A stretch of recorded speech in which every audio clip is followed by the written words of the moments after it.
you'd be forgiven for being a little confused about the barrage of handsets coming from HMD Global under the Nokia brand. In the past year since the reintroduction of Nokia on Android, ditching Windows Phone, and we've seen a wide array of devices surface. The original Nokia 7 launched in China in late 2017 and is now joined by the Nokia 7 Plus. There's been no word on whether we're getting the Nokia 7, but this feature-packed mid-ranger is a lot more interesting. Nokia 7 Plus gets premium design.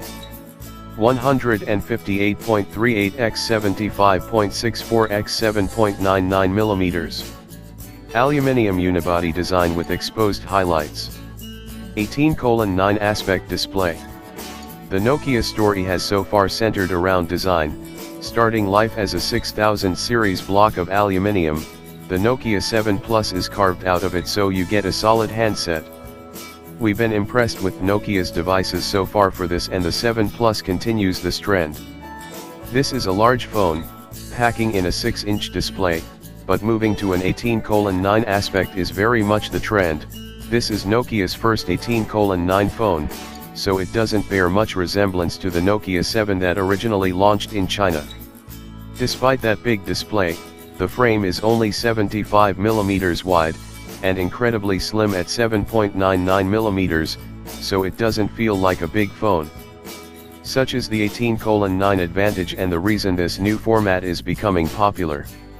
Nokia hasn't quite hit the screen-to-body ratio of some of the best examples of this new format, like the LG V30, and there's still a decent bit of bezel above and below the display, if not so much to the sides. Not only is this a solid phone thanks to that metal bodywork, but HMD Global has poured attention into the painting that it gets too.